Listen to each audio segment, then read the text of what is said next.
Naturopathy wellness clinic की ओर से आप सुन रहे हैं एक वैज्ञानिक वेलनेस पॉडकास्ट डॉक्टर हरनिक सिंह के साथ। नमस्कार।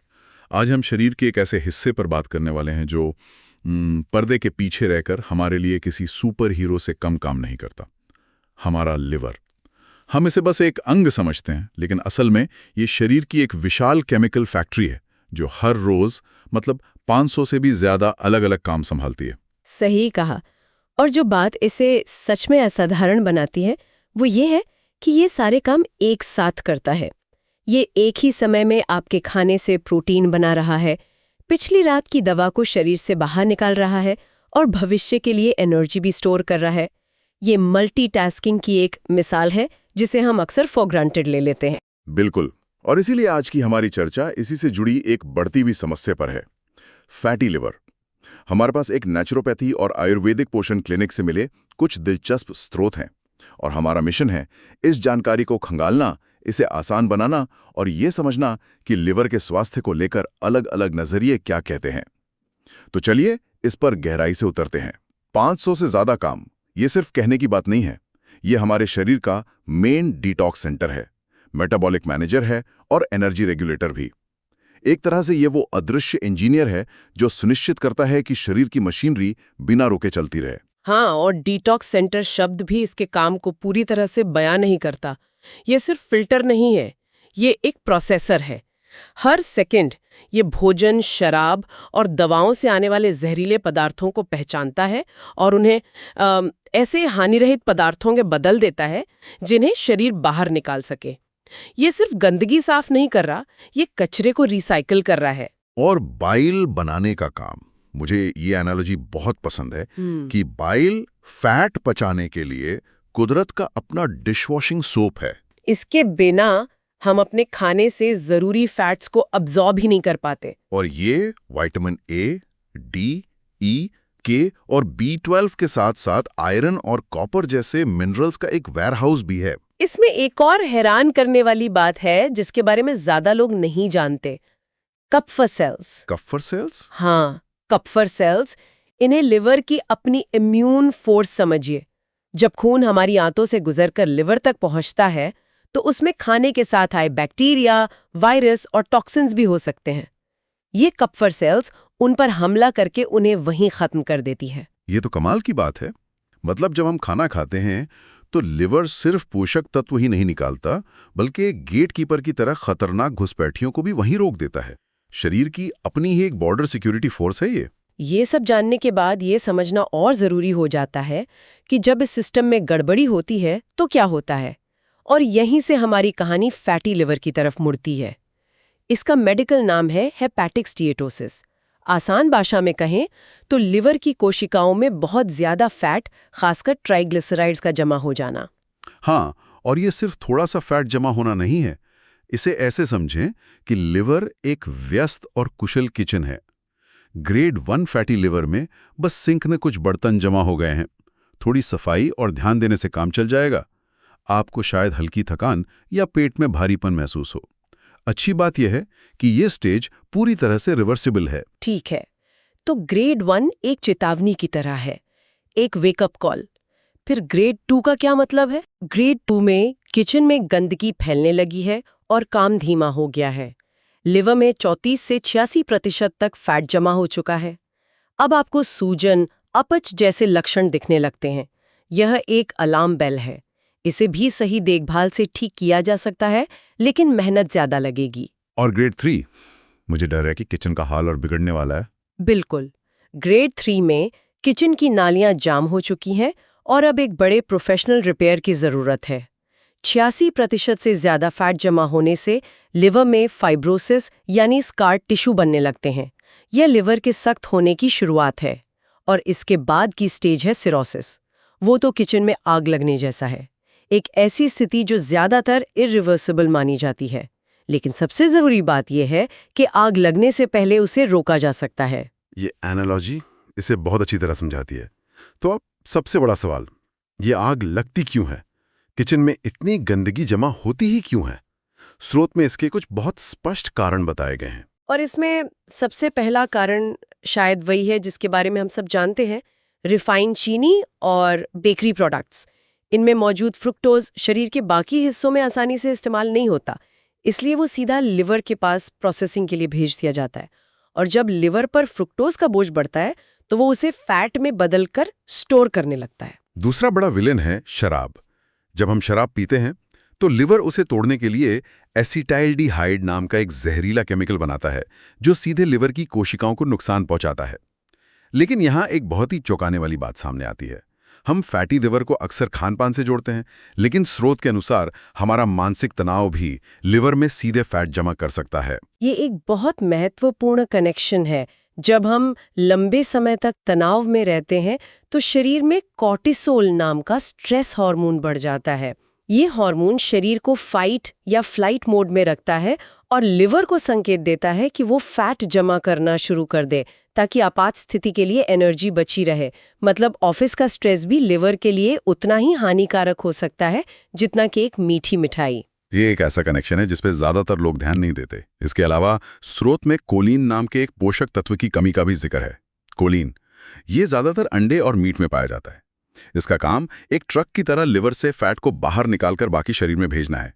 अगर कोलिन की कमी हो जाए तो फैट लिवर में ही फंसा रह जाता है। बिल्कुल। और फिर कुछ और कारण भी हैं, जैसे प्रोसेस्ड फूड्स में मौजूद केमिकल्स और टॉक्सिन्स जो लिवर के डिटॉक्स सिस्टम पर अतिरिक्त बोझ डालते हैं।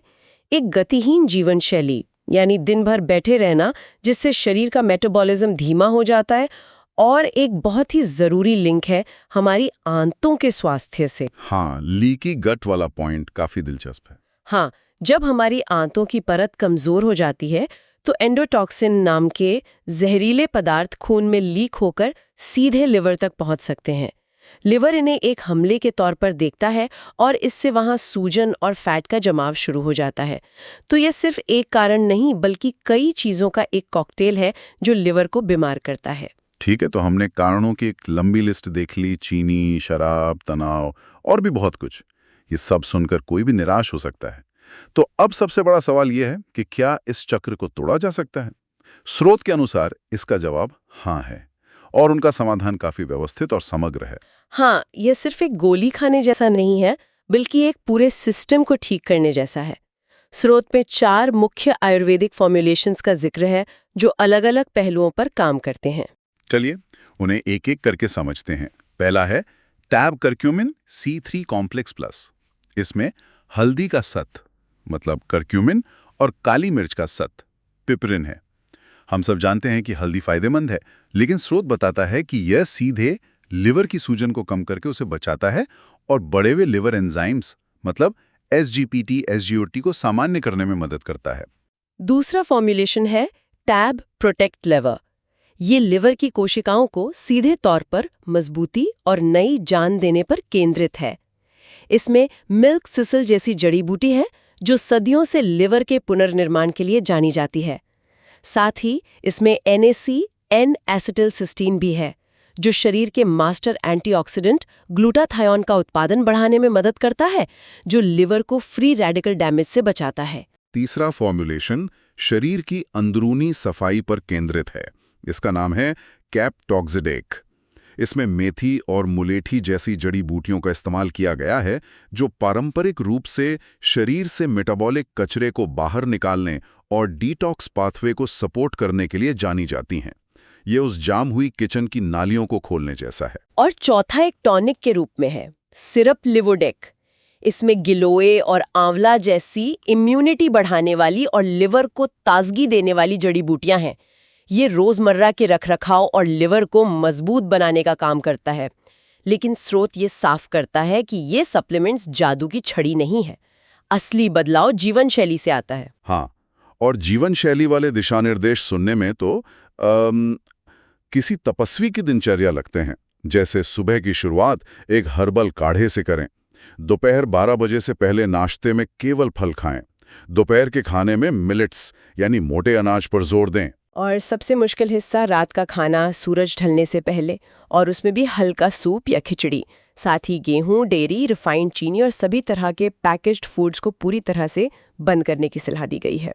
स्रोत में गेहूं और डेयरी को पूरी तरह से बंद करने की सलाह दी गई है। ये भारतीय आहार के लिए एक बहुत बड़ा बदलाव है, क्या स्रोत इस पर कोई तर्क देता है कि यह क्यों जरूरी है, खासकर उन लोगों के लिए जिन्हें इनसे कोई एलर्जी नहीं है? ये एक अच्छा सवाल है।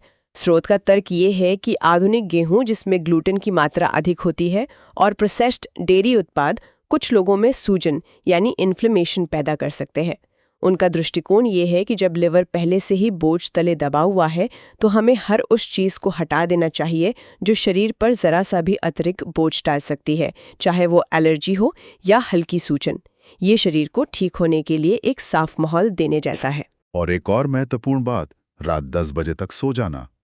स्रोत के अनुसार लिवर की मरम्मत का ज्यादातर काम रात में ही होता है, जब शरीर आराम कर रहा होता है।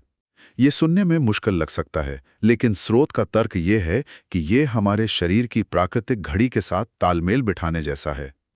अब स्रोत एक सीधी तुलना करता है प्राकृतिक चिकित्सा और एलोपैथी के बीच, जो काफी दिलचस्प है।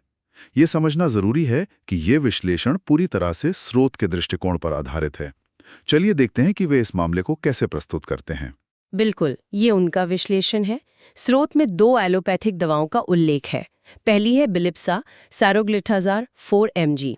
ये एक आधुनिक दवा है जो शरीर के मेटाबॉलिज्म को नियंत्रित करने वाले एक स्विच PPRAG को ऑन करती है। स्रोत मानता है कि भारतीय ट्रायल्स में इसके अच्छे परिणाम देखे गए हैं, जिनसे लिवर एंजाइम और ट्राइग्लिसराइड्स में सुधार हुआ है। लेकिन स्रोत इसके साइड इफेक्ट्स पर भी ध्यान खींचता है, जैसे कि गैस्ट्रोइंटेस्टाइनल असुविधा और थकान, और ये भी कहता है कि इस दवा के लिए एक डॉक्टर की सख्त निगरानी की जरूरत होती है। दूसरी दवा जिसका जिक्र है वो है उडिलिव 300 अर्सोडियोकोलिक एसिड। ये एक तरह का बाइल एसिड है जो मुख्य रूप से पित्त की पथरी जैसी समस्याओं में इस्तेमाल होता है। स्रोत के अनुसार ये दवा लिवर एंजाइम के स्तर को तो कम कर सकती है, जो रिपोर्ट में अच्छा दिखता है। लेकिन ये लिवर में जमा फैट की मूल समस्या पर कोई असर नहीं करती। बिल्कुल, हाँ। और स्रोत इस बात पर भी जोर देता है कि ASLD और ESL जैसी बड़ी अंतर्राष्ट्रीय संस्थाएं फैटी लिवर के इलाज के लिए इस दवा को अनुशंसित नहीं करती हैं। इसके साइड इफेक्ट्स में दस्त, खुजली और बालों के झड़ने का भी जिक्र है। तो अगर हम स्रोत की सारांश तालिका को देखें तो वो एक स्पष्ट तस्वीर पेश करती है। जी। उनके अनुसार प्राकृतिक चिकित्सा का दृष्टिकोण जड़ पर काम करता है। भोजन, जड़ी बूटियों और जीवन शैली से पूरे सिस्टम को रीसेट करना। जबकि बिलिप्सा मेटाबॉलिज्म को बाहरी तौर पर नियंत्रित करती है और उडिलिव केवल लक्षणों पर पर्दा डालती है, लेकिन किचन की सफाई नहीं करती। यह स्रोत का निष्कर्ष है। तो आज हमने लिवर की इस अद्भुत दुनिया में गहरी डुबकी लगाई। हमने समझा कि यह कैसे काम करता है, फैटी लिवर के पीछे के सरप्राइजिंगली विविध कारणों को जाना, जिसमें तनाव भी शामिल है, और स्रोत के अनुसार इसके प्रबंधन के लिए 2 अलग-अलग दर्शनों को देखा। एक समग्र जीवन शैली आधारित प्राकृतिक दृष्टिकोण और दूसरा लक्षित एलोपैथिक हस्तक्षेप। हाँ, और स्रोत का अंतिम संदेश ये है कि एलोपैथिक दवाएं कुछ मामलों में जरूरी हो सकती हैं और वे अस्थायी रूप से एंजाइम के स्तर को सामान्य कर सकती हैं, लेकिन प्राकृतिक चिकित्सा और आयुर्वेद का लक्ष्य लिवर के स्वास्थ्य को मौलिक स्तर पर बहाल करना है। ये सेलुलर मरम्मत, विषहरण और मेटाबॉलिक रीसेट के माध्यम से शरीर की केमिस्ट्री को वापस प्रकृति की लय में लाने की कोशिश है। इन अलग-अलग दृष्टिकोणों को देखते हुए, एक जो प्रणालीगत जीवन शैली में बदलाव पर ध्यान केंद्रित करता है और दूसरा जो लक्षित जैव रासायनिक हस्तक्षेप पर, यह एक महत्वपूर्ण सवाल खड़ा करता है। पुरानी स्वास्थ्य स्थितियों के प्रबंधन में उपचार की वास्तविक परिभाषा क्या होनी चाहिए? क्या ये सिर्फ लक्षणों को नियंत्रित करना और रिपोर्ट्स को ठीक दिखाना है, या फिर ये शरीर के उस समग्र संतुलन को फिर से स्थापित करना है जो बीमारी की वजह से बिगड़ गया था? ये एक ऐसा विचार है जिस पर हम सबको सोचना चाहिए। और अंत में एक जरूरी बात, यह चर्चा केवल शैक्षिक और जागरूकता के उद्देश्यों के लिए है। यह किसी भी तरह की मेडिकल सलाह नहीं है। किसी भी दवा या सप्लीमेंट को शुरू करने, बदलने या बंद करने से पहले हमेशा अपने डॉक्टर या क्वालिफाइड स्वास्थ्य सेवा पेशेवर से सलाह लें। नियमित निगरानी और पेशेवर मार्गदर्शन ही सुरक्षित रिकवरी की कुंजी है। यह पॉडकास्ट प्रस्तुत किया गया नेचुरोपैथी वेलनेस क्लिनिक द्वारा डॉक्टर हरनेक सिंह के साथ। सुनने के लिए धन्यवाद।